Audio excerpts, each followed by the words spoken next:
നിങ്ങൾക്ക് ഈ ഒരു ഫോട്ടോയിൽ കാണുന്ന ശ്രീലക്ഷ്മി അറയ്ക്കലിനെ കുറേയധികം പേർക്കെങ്കിലും അറിയായിരിക്കും.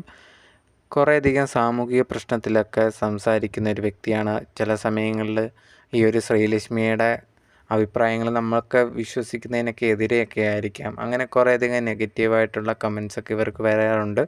ലേറ്റസ്റ്റായിട്ട് തന്നെ കുറച്ച് നാളുകൾക്ക് മുമ്പുണ്ടെങ്കിൽ ഒരു ബസ്സിൽ വെച്ചൊരു വീഡിയോ ഒക്കെ എടുത്ത് അത് ഭയങ്കര പ്രശ്നമൊക്കെ ആയ സമയത്ത് ആ ഒരു യുവാവ് മരണപ്പെട്ടിട്ടുണ്ടായിരുന്നു. അദ്ദേഹം സ്വന്തം ജീവൻ എടുത്തിട്ടുണ്ടായിരുന്നു. അതിലൊക്കെ ആ ഒരു വ്യക്തിക്കെതിരെയൊക്കെ സംസാരിച്ചിട്ടുള്ള ഒരാളാണ് ഈ ഒരു ശ്രീലക്ഷ്മി എന്ന് പറയുന്നത്.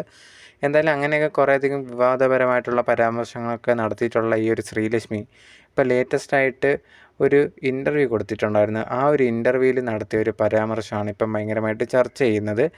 അത് എന്താണെന്ന് പറഞ്ഞു കഴിഞ്ഞാൽ, ഈ ഒരു ശ്രീലക്ഷ്മി പറഞ്ഞൊരു കാര്യം, സ്ത്രീകൾ പൊതുവേ ഈ ഓവുലേഷൻ ടൈമൊക്കെ ഉണ്ടല്ലോ, അവരുടെ ഒരു ഓവുലേഷൻ ടൈമൊക്കെ ആകുമ്പോൾ സ്ത്രീകൾക്ക് ഭയങ്കര ഹൈ ആയിട്ട് തോന്നും ശാരീരിക ബന്ധത്തിലൊക്കെ ഏർപ്പെടാൻ വേണ്ടി. എല്ലാ സ്ത്രീകളും ആരെങ്കിലും കിട്ടാൻ വേണ്ടി വെയിറ്റ് ചെയ്തിരിക്കുന്നതായിരിക്കും. പക്ഷെ ആരും ഇതൊന്നും തുറന്ന് പറയത്തില്ല എന്നുള്ള രീതിയിൽ. പക്ഷേ യഥാർത്ഥത്തിൽ എല്ലാവർക്കും അത്രയും ഫീലിങ്സൊക്കെ ഉണ്ടാവും എന്നുള്ള രീതിയിൽ ഒരു പരാമർശം നടത്തിയിട്ടുണ്ടായിരുന്നു.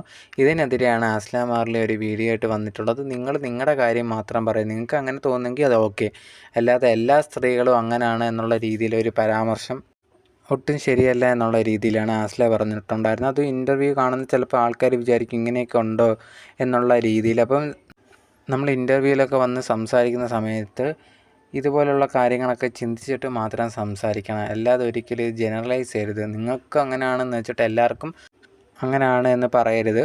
ഈ ഒരു അസ്ല മാർലി വീഡിയോ ഇട്ടതിന് ശേഷം അസ്ല മാർലിക്ക് എല്ലാവരും സപ്പോർട്ടായിട്ട് വന്നിട്ടുണ്ടായിരുന്നു. എന്താണ് ഈ ഒരു ശ്രീലക്ഷ്മി പറയുന്നത്, എല്ലാ സ്ത്രീകളും ഇങ്ങനെയാണെന്നാണോ അവരുടെ വിചാരം, എന്തൊക്കെയാണ് വിളിച്ചു പറയുന്നത് എന്നുള്ള രീതിയിൽ ശ്രീലക്ഷ്മിക്കെതിരെ കുറേയധികം ആൾക്കാർ നെഗറ്റീവായിട്ട് കമൻസൊക്കെ ഇടുന്നുണ്ടായിരുന്നു.